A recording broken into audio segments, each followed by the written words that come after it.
Hi, this is Scott Wilkinson, host of Home Theater Geeks. In episode 97, I chat with Diego Stocco about making music from just about anything.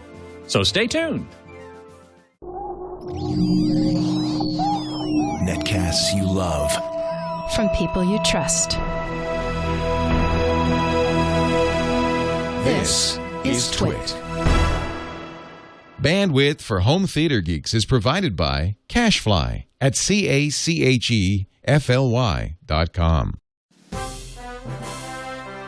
This is Home Theater Geeks with Scott Wilkinson, recorded January 30th, 2012. Episode 97, Music from Anything.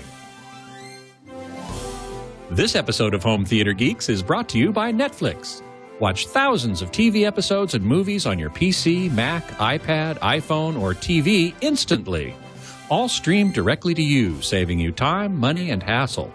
For your free 30-day trial, go to netflix.com/twit. Hey there, Scott Wilkinson here, online editor of HomeTheater.com. This week's guest geek is Diego Stocco, a sound designer, a musical sound designer, who has worked on a wide variety of titles that we're going to talk about here on the show, and a very interesting character. Hey, Diego, welcome to the show. Hey, Scott. Thank you. Thank you for having me.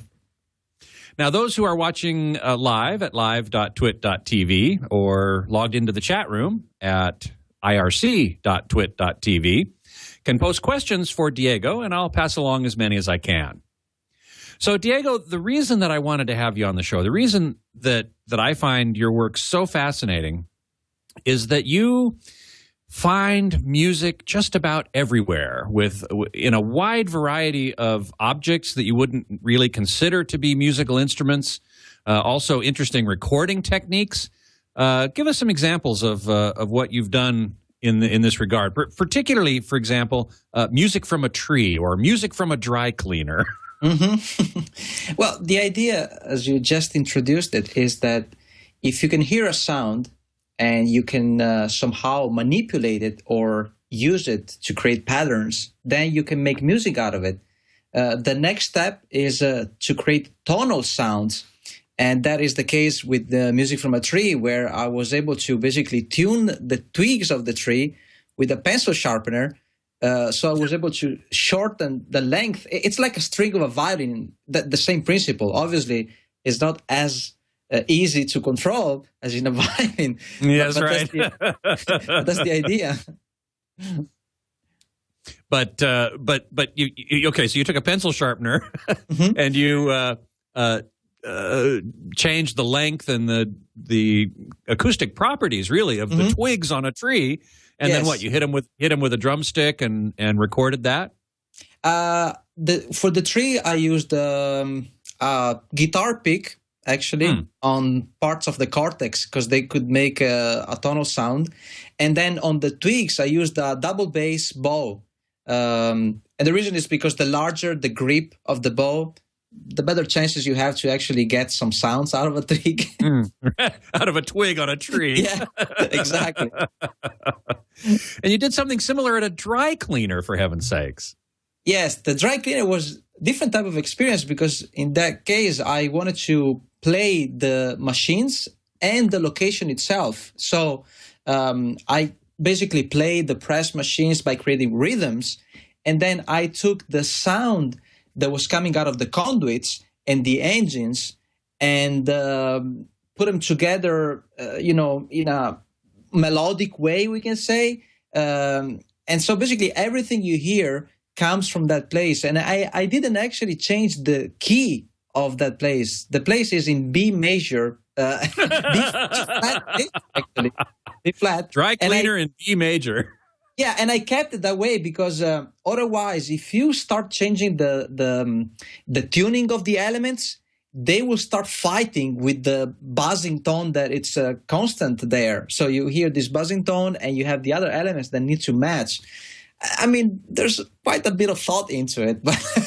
Well, yeah. I mean, clearly you could record the sound of the pressing machine or the washing machine or the dryer or whatever, and then put that into a program like Pro Tools or something. Yes. And then change its pitch, change its duration, whatever, but you chose not to do that in this case. Exactly. And that's the philosophy behind these kind of works.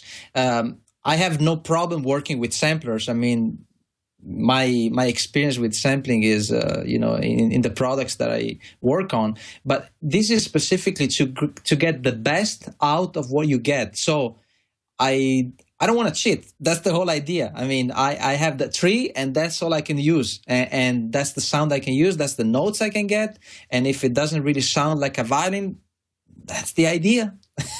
Yeah. I'm sorry we didn't work this out ahead of time. ICV ran in the chat room is asking, can we play some samples? I don't know if you can easily do that. Can I play? Maybe I can play some videos from my computer. Maybe. Let me see. See if that's easy to do.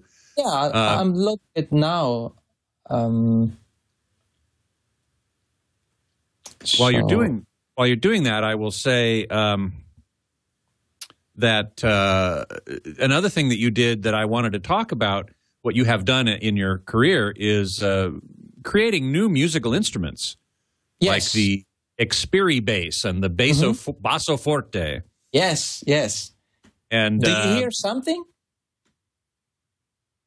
No, I don't hear anything. Anything that I think I can really reroute the signal through Skype, but I can give the link. If you type Diego Stocco and then Vimeo or YouTube on Google, it will show up a list of links where you can go see all the videos.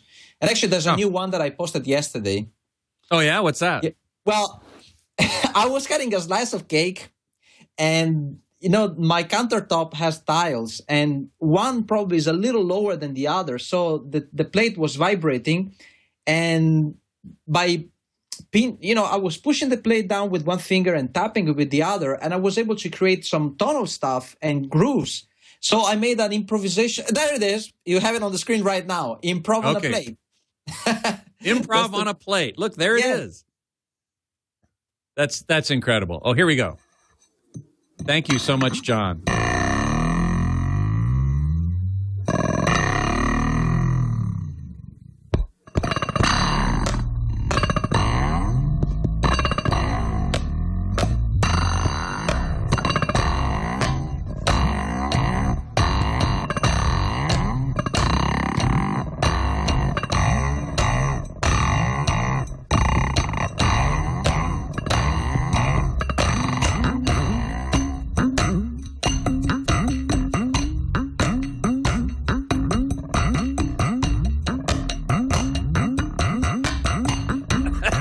That is so cool.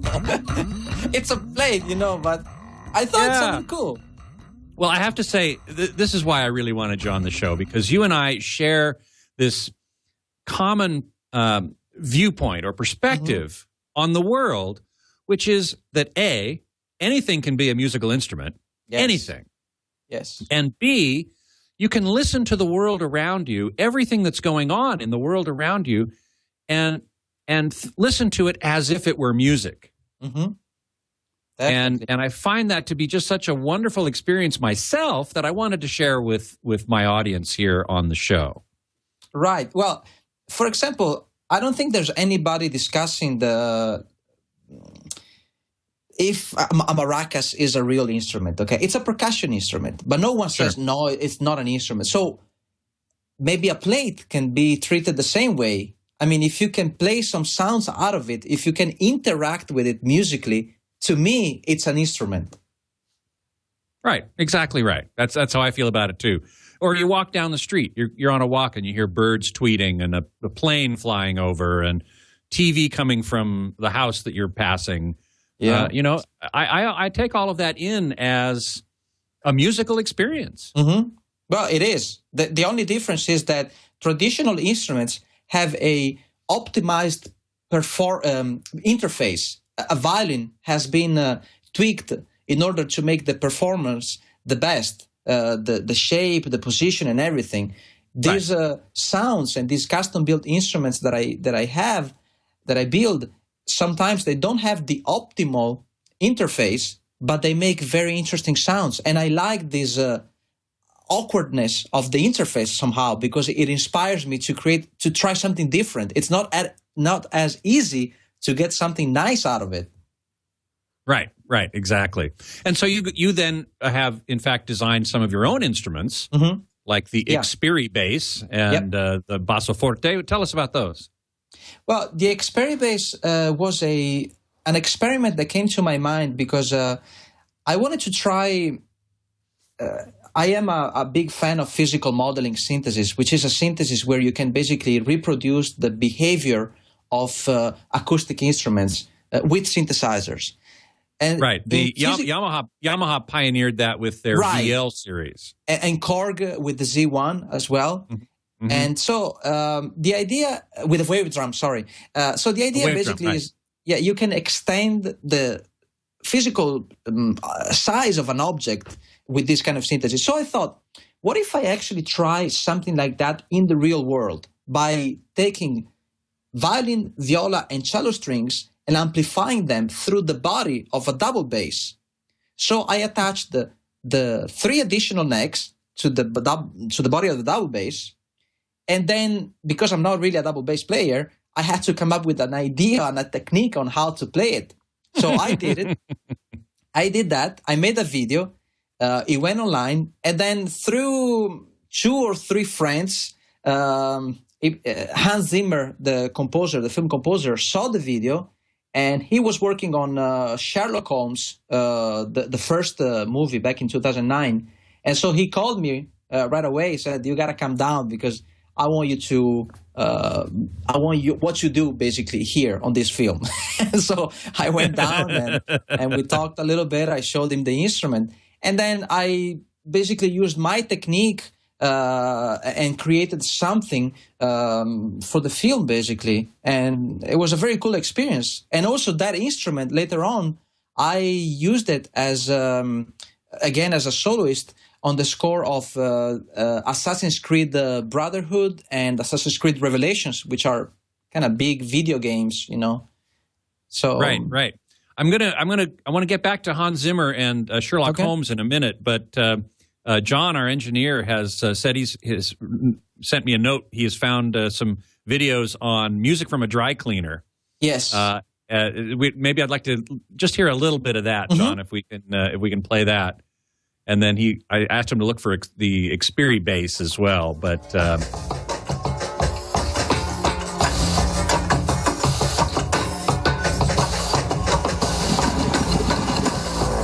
Now this is music from a dry cleaner? Actually, this is the mixing session, the 11.1 mixing session that we did at DTS.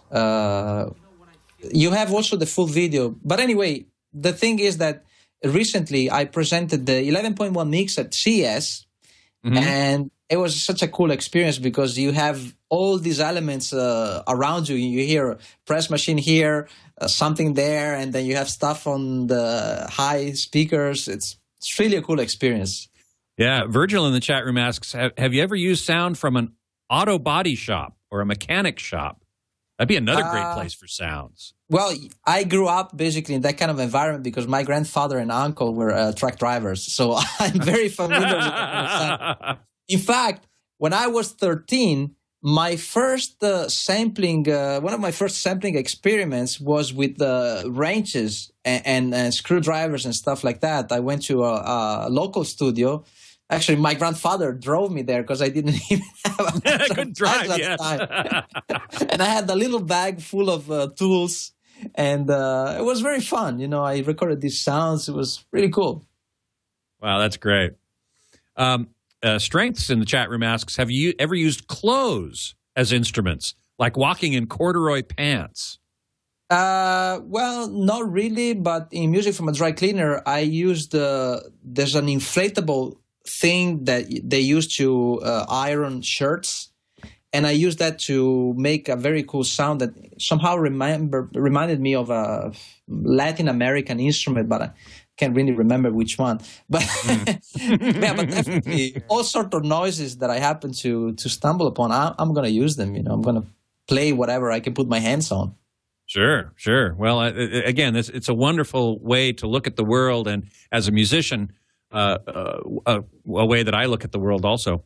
Mhm. You mentioned Hans Zimmer before and Sherlock Holmes, and I was hoping you would give us some anecdotes about working with him on that project. It was a very straightforward process because when he called me, he saw my video before, and so he had a very clear idea of the sound and the technique that I was using to play my instrument. So he really told me, I love what you do. Just do it for the film, basically. And it went that way. I was creating my things, and then he was, working on the material and things like that. Was it mostly improvisational that you were doing? I always do improvisational. I don't write down a score of how to hit the double bass with a drum stick. I always improvise. And in that specific case, it was based on my previous improvisation. So I already had a palette of sounds and styles that was based on my video. In fact, John has the Experibase video queued up here. So let's take a look at that. Yeah.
Wow, that is so cool.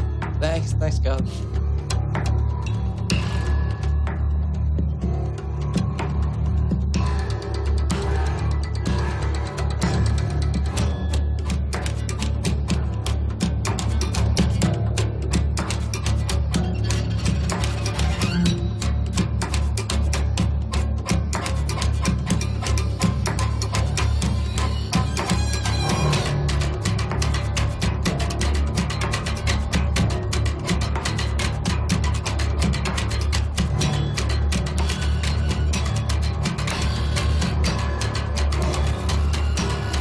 Web 4615 in the chat room says, sounds like a movie soundtrack. Well, it should. That's kind of what it was. In fact, I remember that sound.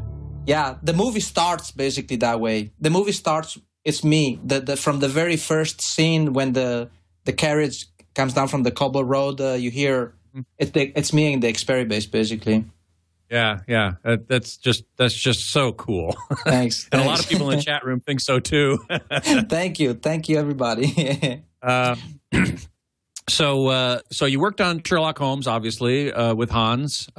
Interestingly, I've worked with him too. I did some of the really rude sounds in Gladiator when the gladiators are coming into the arena, and you heard all these really horn blast sounds. I was playing seashell trumpets. Oh, nice.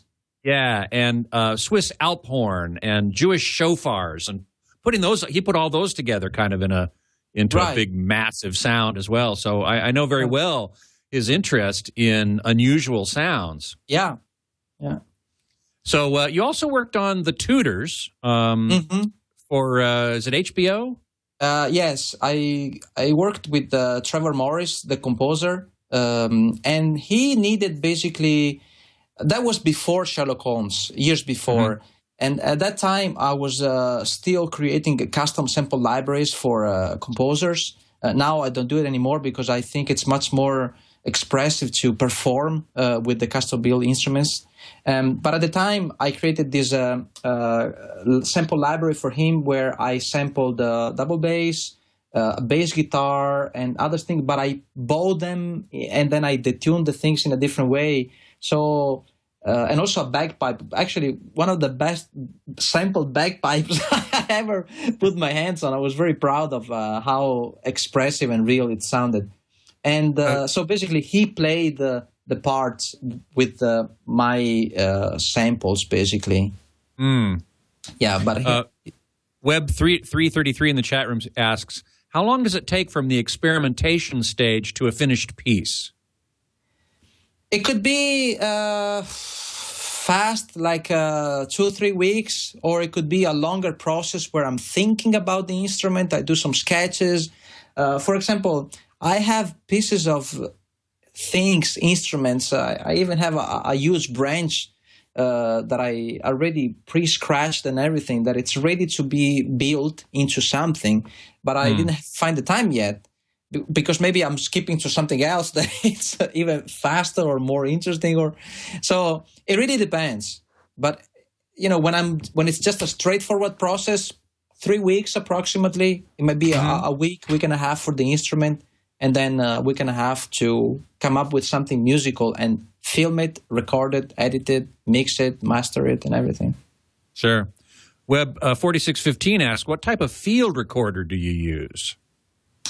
I used a lot of Edirol recorders in the past, and then later I switched to Tascam. And that's pretty much what I use now. Edirol, for those who don't know, is a branch of Roland Corporation. Yeah, it's a division of Roland. Yeah, right. And now you're using Tascam. There's a company that I'm trying to think of that does little portable hard disk recorders that are very, very good. Sound devices. Sound devices. That's it. Yeah. It's one of the best brands out there. It's very popular for film editors and sound designers as well. Yeah. Right, exactly.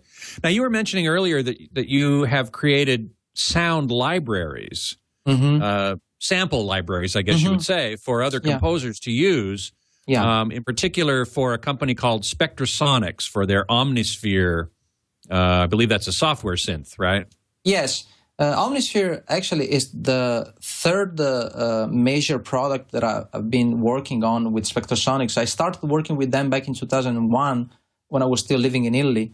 And the first product was Atmosphere, and then Stylus RMX, which was grooves and rhythms, and then Omnisphere. And for Omnisphere, I basically created playable sounds out of custom-built instruments, objects, a cloth dryer,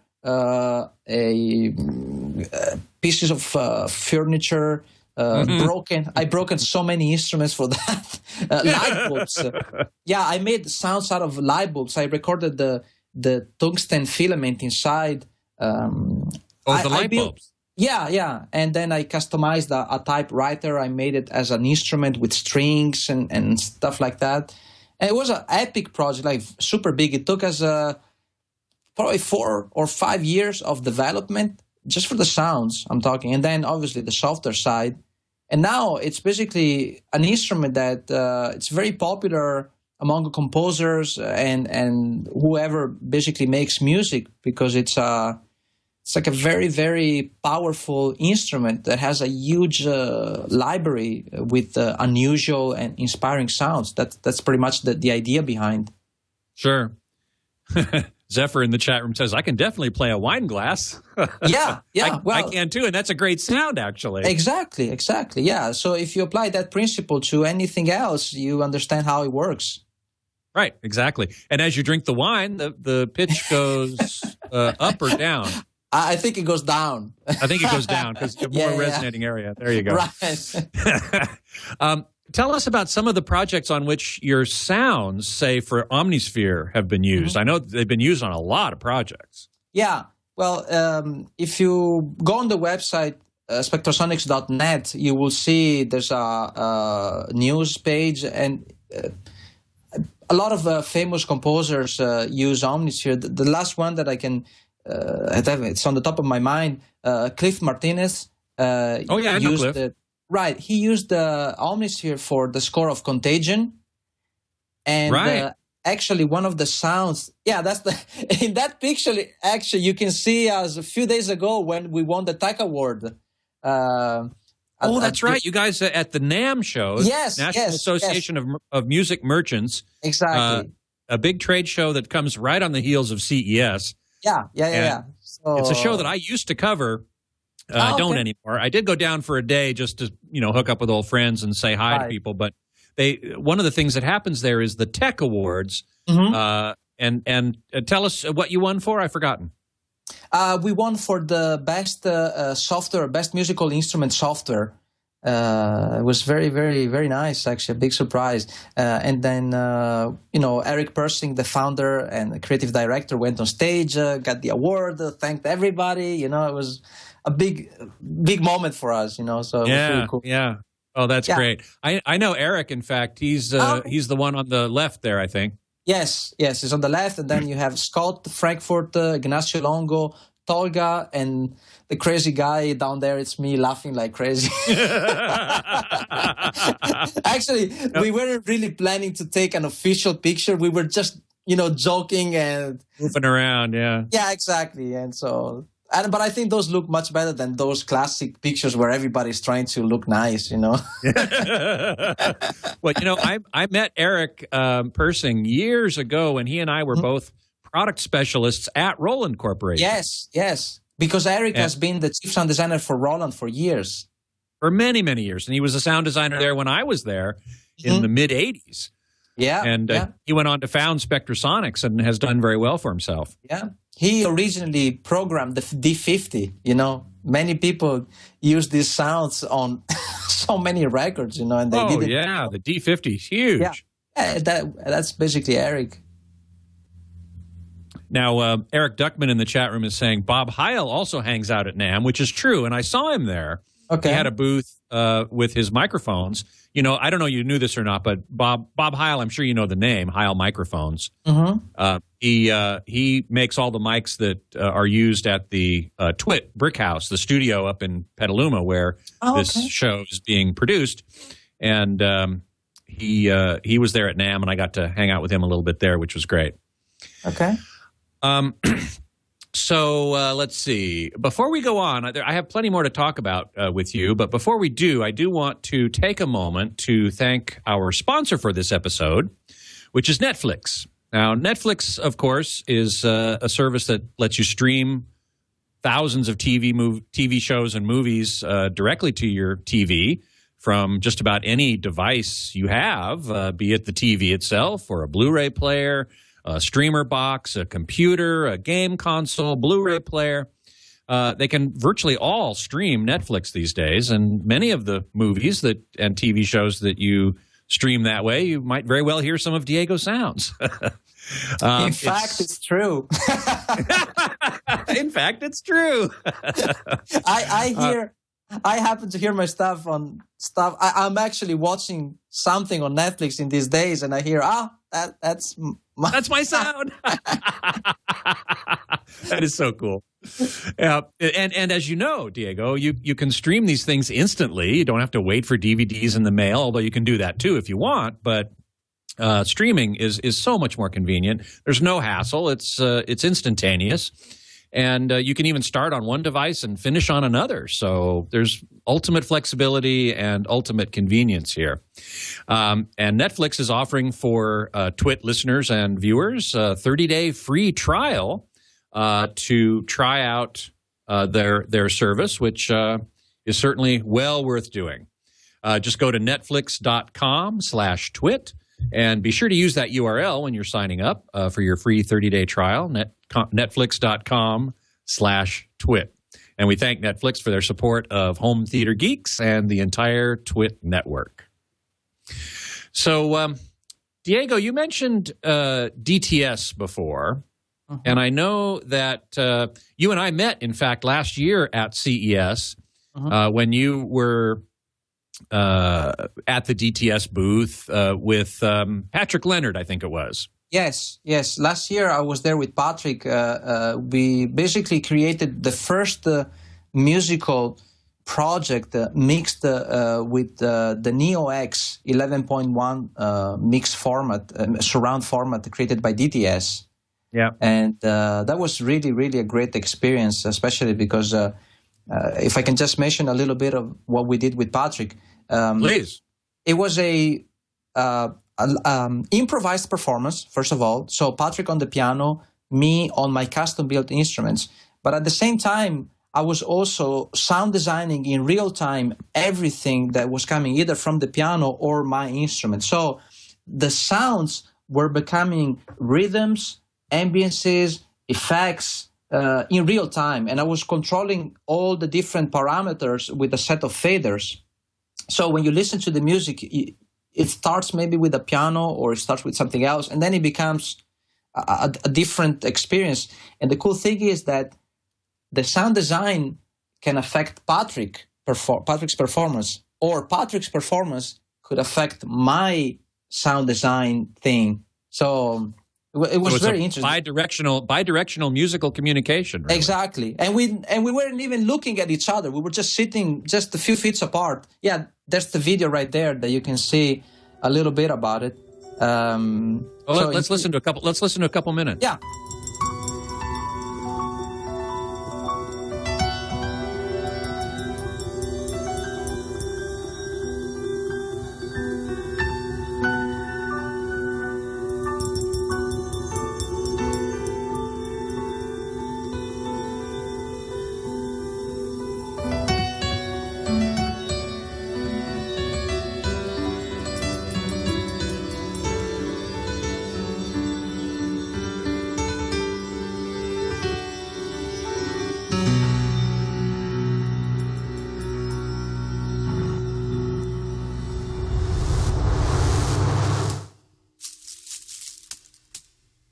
Yeah. Now you were basically taking those sounds. You're playing a tree. I'm sorry I interrupted. I interrupted playing the tree. No, it's okay. It was actually moving into the interview part, and then it comes back to more music by the end. By the end, okay. Yeah. So were you were actually taking the sound of the piano and your own sounds that you were making, passing them through a processor of some sort? I was working with Ableton Live, and I created a series of custom effects chains, and basically the sound feeds through these sends, and then they go back. It's kind of complicated setup. I mean, it's not really complicated for me because I made it. But if you look at it, it looks like there's a signal that goes inside one thing, and then it goes out and in. And that's why it's a real-time thing, because if you increase the value of one plugin, it's going to affect the rest of the chain. And so I was really controlling the mix in real time somehow, and also how complex or simple the result was. And the mix, you mentioned the mix, and you were mixing to 11.1 in real time, correct? Actually, in real time, I was mixing in stereo, but when we went to DTS, we took all the separate channels, because we were using, we were one of the first to use the Apogee Symphony I/O with the analog card, so we were able to break out the signals as much as possible. And so we recorded a bunch of separate tracks, went to DTS, and basically reassigned all these elements. Not really on there wasn't really any rule, because that was the first mix ever done in 11.1. So we were just saying, okay, what about if the piano is here and the tree is up there, and then you hear something moving around you? And it's really a creative experience, not just technical. That's what I like about the 11.1, because it really opens up a new level of creativity when it comes to the mix part. Right.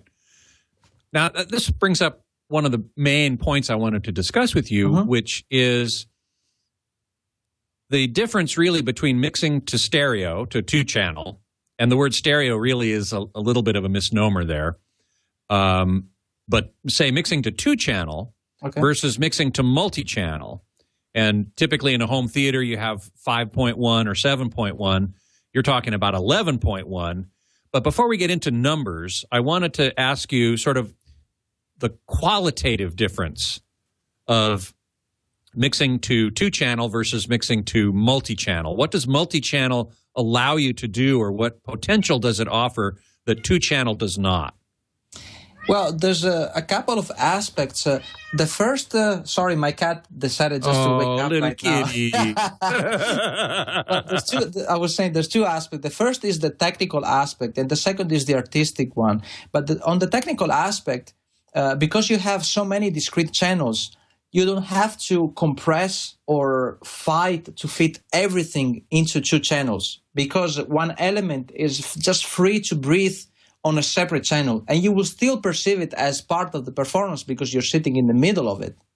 And so, in a way, mixing in 11.1 is faster than mixing in stereo for two channels, as you want to say, because you don't have to, selectively remove or compress things so they can really fit into these two channels. Okay. Sorry, my cat. As you see, I'm a sound designer. The cat here is very loud and and your microphone is very good to pick up exactly. the cat sound. It makes sense. and so on the artistic side, that you have this thing where you're not just looking in front of you, you're thinking about what's happening behind you, above you, and so when you are opening up the mix, you really think in a 3D space, and that's a much more engaging experience. I mean, as an artist, when I mix in 11.1, I'm having a lot of fun, and I think that when people listen to music mixed in 11.1, they hear parts that they wouldn't normally hear as well defined as in stereo, because they don't have the room to be, exposed that way. Right. Strengths in the chat room asks, do you ever find use for animal sounds? Animals. Since your kitty cat is there? Yes, my cat is right behind me. I actually do find use for animal sounds, but I don't play animals. If they make sounds on their own, I can use them. But I don't harm any animal. You're not going to put a bow to the animal, yeah. No, I'm not going to bow or squeeze the animal to make. No. I mean, actually, my cat would bite me. I would make sounds. I mean, he would be playing me. Micho, go take a hike, please.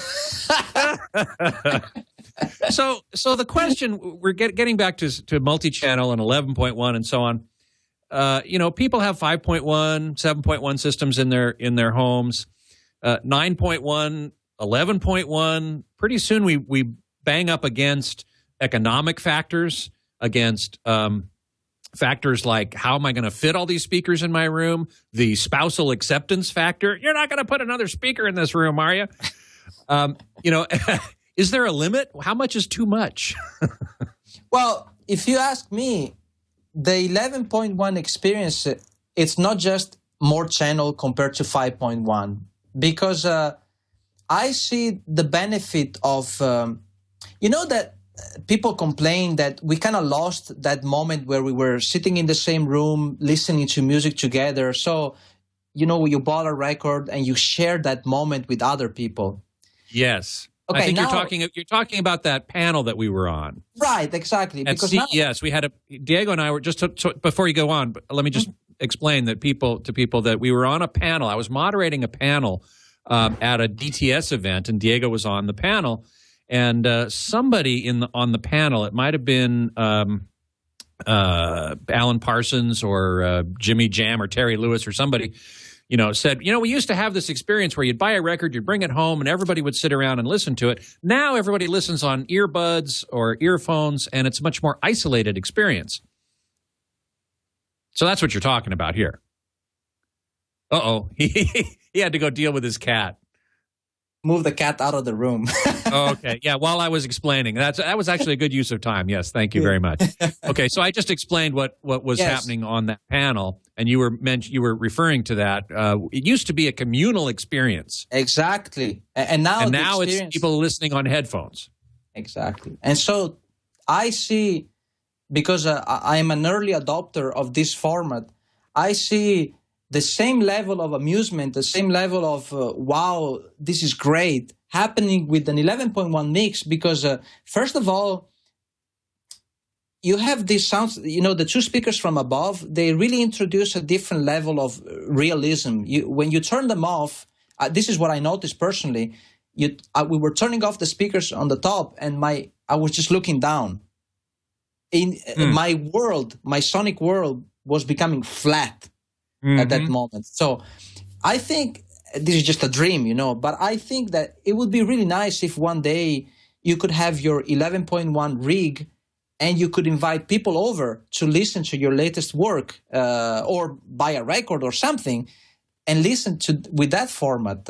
That's why I think that it's not really a matter of more channels. It's a matter of the experience, because 5.1, it's not the same. Yes, you have two channels in the back, but the way the way music has been mixed for 5.1, it's not as powerful as 11.1. You can really do much more. Well, this then brings up another question that I often like to ask people and musicians in particular who are mixing to multi-channel, which is the difference between mixing as if it were a live performance, and you mix the group in the front, the front three speakers, say, and you mix the ambience of the audience in the rears, or do you mix all the instruments all around so that you feel like you're in the middle of the band? That's the mix I prefer. I prefer that approach too, because first of all, you are not trying to simulate a real space, and when you go listen to when you go to a concert, okay, yeah, the music is not just happening through your ears; it's happening through your body, the levels and everything, the interaction with people being there. That's one experience. So when you're listening to music in a different environment, I don't think you have to be bound by that kind of reference. So you can really take the material and move it around as you like. So if you want to have the guitar behind and everything, you can, as you just said, create the perception of being in the middle of the band, or you can be sitting in the middle of a piano and have a tree up there and something else happening on the far left. So I see this being more a creative tool rather than just a tool to simulate reality, which in my opinion, it doesn't really happen just because of the sound. Yes, there's the sound, but then there's everything else. It's the being there with everybody else that makes it that way. Exactly. Well, and that's really my next question is, should recording, or is it a worthwhile endeavor for recording music to try to simulate a live experience? I mean, it never really can equal the live performance experience. So what's the point of even trying? I agree with you. If you ask me, I don't really see the point, because you don't have the same conditions in the first place. So you're basically trying to, it's like looking at a picture. Yes, you see only the frame, but you don't perceive the wind, you don't perceive the temperature, you don't see what's behind you, you don't hear voices. So it's a limited experience. It's a picture of an experience, basically. Yeah, exactly. And so why not open up your palette, if you will, to an experience that you couldn't get from a live performance, as you say, for example, being inside of the piano. Exactly. Yeah, you have a creative freedom that, why not using it? I mean, it's right there. Yeah, exactly right. The other thing that DTS was emphasizing at CES this year was the importance of high quality audio. You know, and this is really the point of the panel that we were on, and the whole point of the DTS booth really on the show floor was to highlight the benefit of high quality audio reproduction, as opposed to, a lot of people only know low bit rate MP3 and, cheap earbuds. Yeah. How can we encourage people to seek out the higher quality experience? I mean, because that was one thing that they said on the panel for sure, was you can talk about high quality all you want, but you don't really get it until you experience it. Right. So how can we get people to experience it? Well, first of all, you can make a very simple comparison between audio and video and visual. It would be like looking at a photocopy of a real landscape and expect to give you the same kind of emotions that you would have from the real place.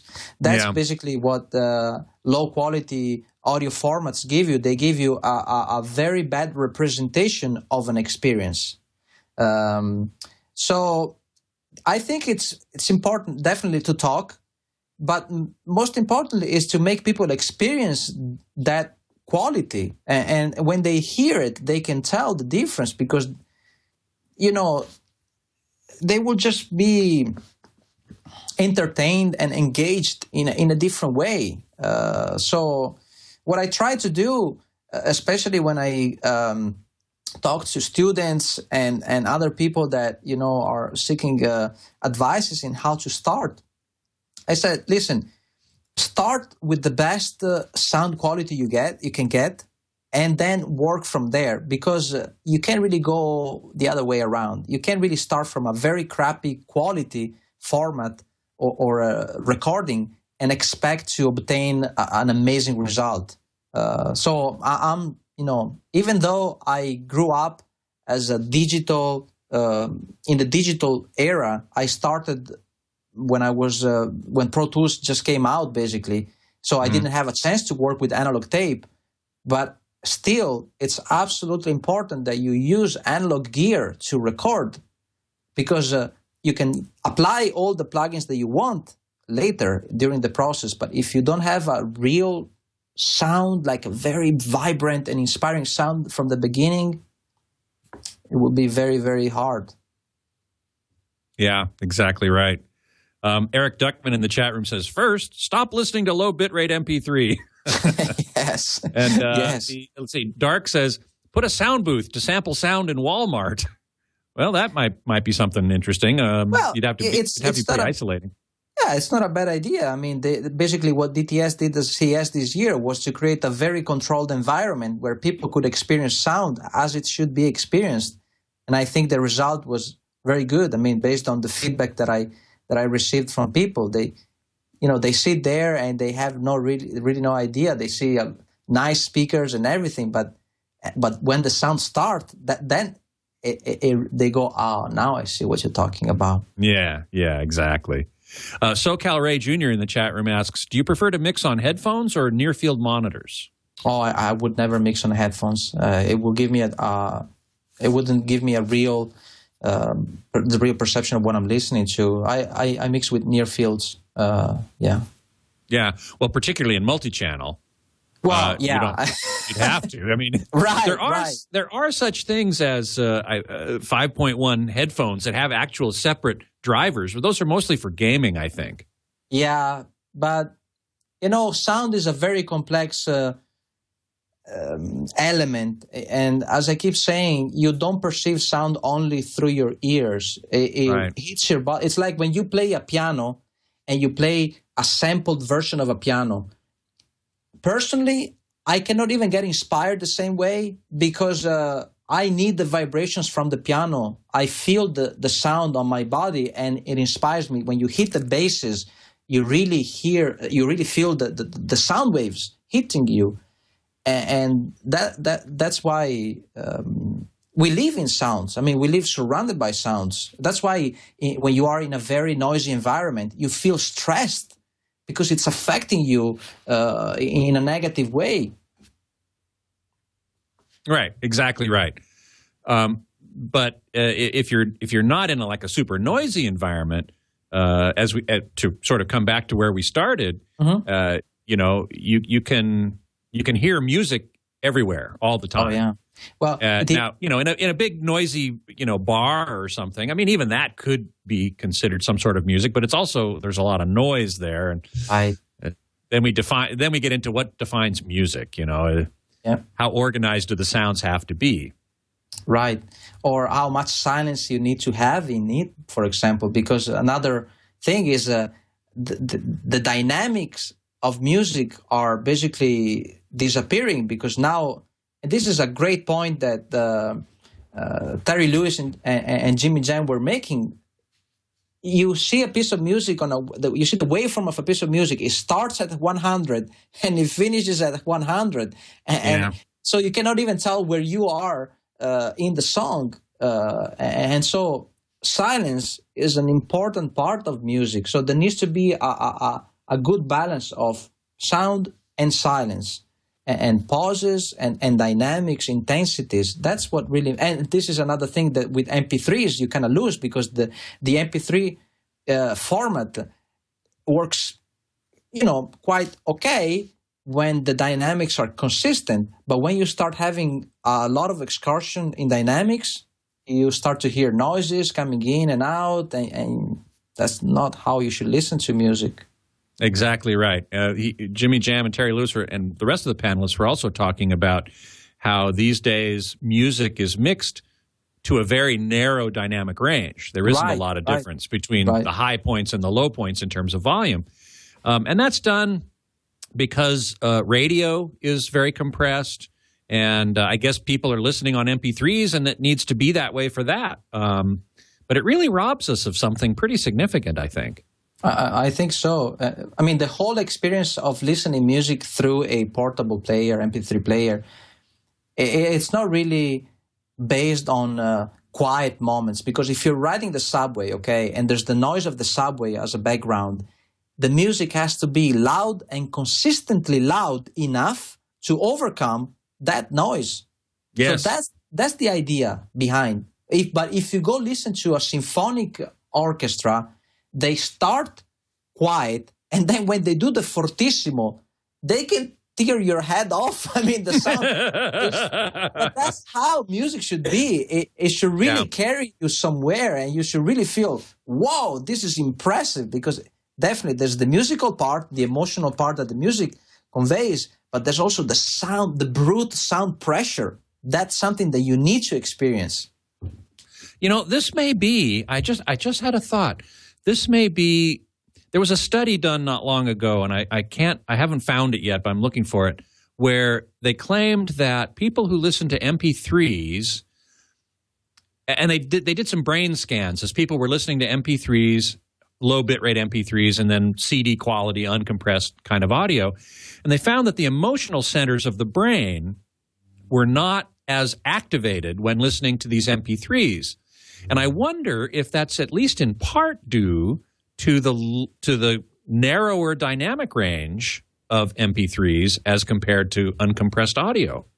I think there's a correlation between the fact that when you're listening to music that it's so compressed, it gives you no way of breathing, basically. You are hammered from the very first moment to the Constantly. last moment. And there isn't really a moment where you can think, oh, look at that. Listen to that quiet sound that it's picking out in and there. So there aren't moments like that. There's just the bass, the drums, or whatever instrument you use, just blasting all the way through.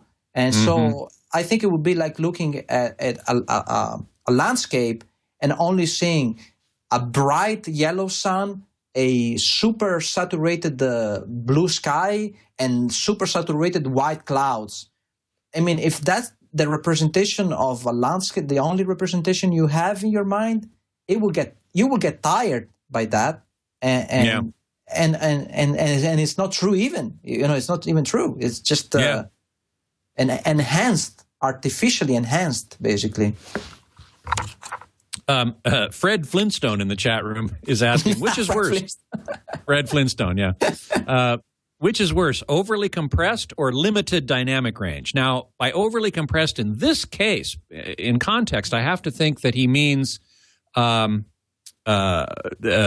compressed. that a lot of the data has been thrown away because limiting the dynamic range is also a form of compression, dynamic range compression, which is what we've been mostly talking about here. But also, low bitrate MP3s are highly data compressed. You throw away 90% or more of the information in the audio file in order to create a low bitrate MP3. Which would you choose as being the worst? I think they're both terrible because if you're listening to music that has been highly reduced in terms of information, you lose a stereo field, and then you lose, MP3 works by removing elements that are so small and so close to each other that you wouldn't normally hear. But it's not as simple as that because low frequencies, they have a very long waveform. So you're basically removing steps and you're making everything quantized. And so you're removing informations and apparently everything is fine, but it's not. And so that's a big disaster right there. And the second, when everything is overly compressed, meaning that you have a waveform that looks like a Lego brick. Yes. That's bad. That's bad. I mean, you can use the thing is you can use compressors, because compressors they help, and there were some very good reasons why they developed certain compressors because you needed to limit the dynamic range in order to make records possible, for example. But the thing is, if you push it to the limit, it would be like buying a Ferrari, If you drive it always at the maximum speed, you don't even know that's the maximum speed because you have no reference compared to the minimum speed. You know what I mean? Yeah. That's a great point. That is a great point. When you and I were talking before the show, I asked you if you had any hot button issues in the industry, things that you felt strongly about. And you mentioned something about some positive things going on in the industry, particularly as it relates to the internet. Mm-hmm. Yeah. I think that the moment where we are now, and it's a moment that it's incredibly, if you think about it, 20 years ago, you couldn't come up with an idea and potentially reach thousands of people without having to go through gatekeepers. But right now, you can make a video, you can record a song, you can do a picture, whatever, and you put it online. And if your work, it's either important enough or good enough or you're popular enough, whatever is the reason, you can reach a lot of people. And it's free. Because YouTube, it's free.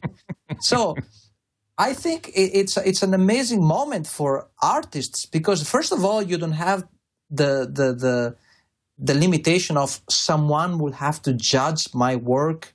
So I will have to somebody at a record company or a producer or whatever. Exactly. I will have to please them and it will impact my creative vision of this work. And second, it's free. So that's, I think there really is no room for complaining anymore. People that right now, they say, well, the industry and blah, blah, blah, it doesn't work. It's all broken. This is not working. Those are excuses because in reality, there are many more options that were before. So that's how I see it. And I have to agree.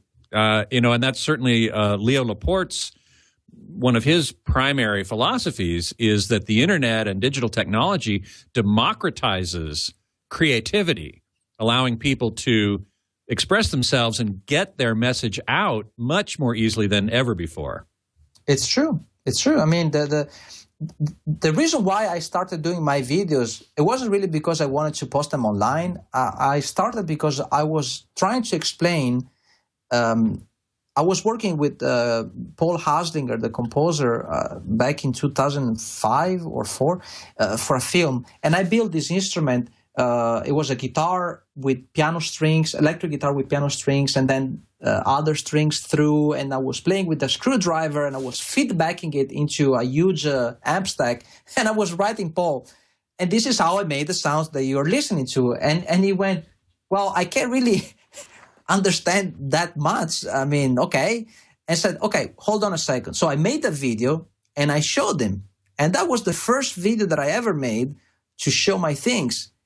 And then later on, I realized that people liked to see the process, you know, the microphones and the fact that I'm putting on my fingers and then the tree and this and that. So you're really adding a dimension that makes the music that you make easier to understand, because you're not just listening to the sound, but you're also seeing the musical, instrument that it's coming from and how you're playing it and everything. It's not like a music video.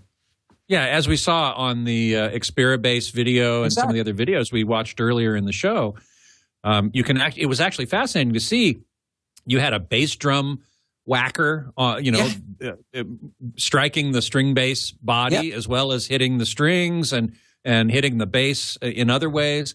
And you could see your playing technique, which gave me certainly a greater sense of the musical outcome of what you were doing. Yeah, that's the idea. I'm not trying to make a music video like they used to do in the 80s and 90s. These are really, it's happening that way, and I'm just showing it, basically. Yeah.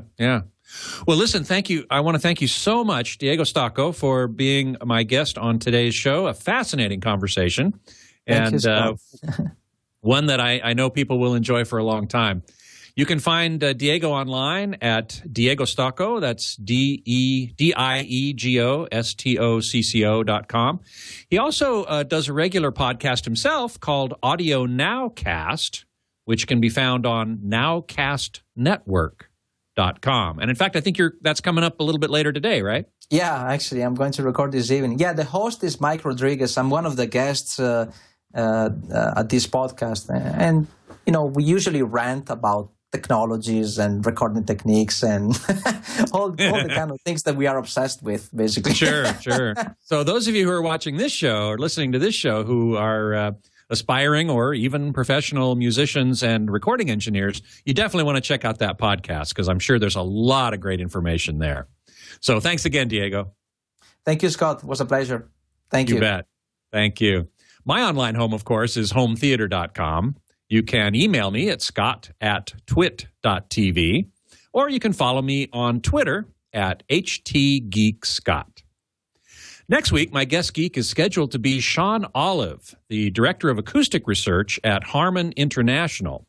And I know he's got a ton of interesting stuff to talk about in regards to perception of sound, speaker design, room acoustics, all that sort of stuff. So sure hope you will join me for that. Until then, geek out.